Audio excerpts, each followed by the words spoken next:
Hi, good afternoon, everybody.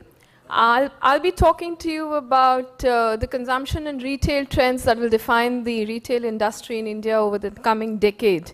And I'll try to put some numbers into perspective too. So the Indian retail industry will go from 490 billion USD to 865 billion USD over the next decade, and the key drivers this will continue to be the 60% high private consumption of GDP that India has, and of that 45% will be the merchandise retail, which is what will lead to the steady growth of the retail industry in India over the coming decade. It's interesting to note that 8% will be the organized retail, which will grow at a very steady pace to become 24% of this complete retail pie that we're talking of.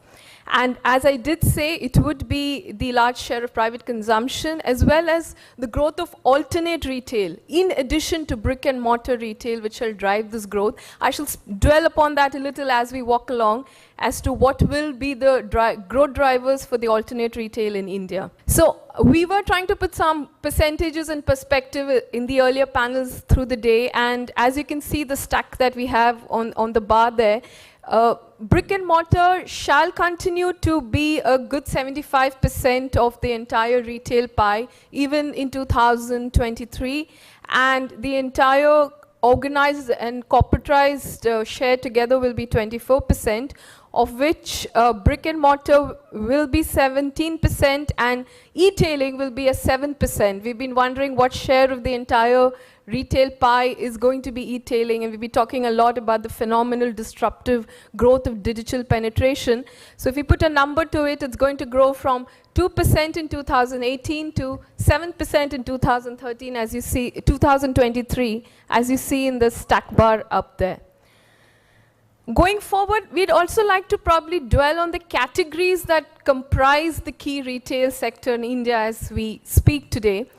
So of the total pie, food and groceries remain a large 70%. However, the organized share of this is a minuscule 3%. While other non-food lifestyle categories such as apparel and footwear are in the range of 20% to 17% in terms of organized penetration. So we believe that the inability of food and grocery to migrate to the organized retail platform has been one of the key reasons for organized retail not to grow to its potential that it presents. And this scenario is not going to change in the coming future as we have policy uncertainties and of course the lack of structural reforms across the value chain, which will continue to act as deterrents. Thus, this echoes the fact that organized and unorganized retail will continue to coexist in India, and it will not be that one will grow at the cost of the other. Then we wanted to probably put across to you a geographical distribution of what is it that's making the building blocks of this retail as we speak today. So nearly 21 billion USD comes from only the top 24 cities. And this has happened for the obvious reasons for the low penetration of corporatized food and organized, which is interchangeably organized food and grocery retail, which is owing to poor infrastructure, access to supply chain, and concentrated consumer segments being in these top 24 cities. However, we believe that going forward, the penetration of organized retail beyond these urban centers is what will drive growth. And we'll talk to you about the key consumer traits and trends that are emerging across the country that will be the fuels for this driver for growth. So India presents a very complex and unique retail industry. The scenario is heterogeneous formats coexist, high employment is seen in the informal retail structure, leaving the workforce very vulnerable. Owing to a large percentage of the unorganized retail sector, there are a large number of transactions that tend to go, that allow a parallel economy to thrive. You basically don't have very transparent systems.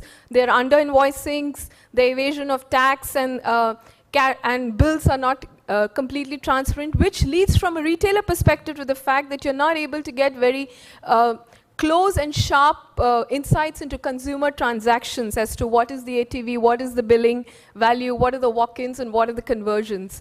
And because of the fragmented value chain, there is a high amount of credit that lies across the value chain, and that's where that faces a challenge. That poses forth the challenge for working capital. And of course, we all know about the challenge of the high-priced commercial real estate, and also the quality of real estate that is not available to cities beyond the top 10 to 12 cities in India, which will also be one of the drivers for alternate retail as we walk along.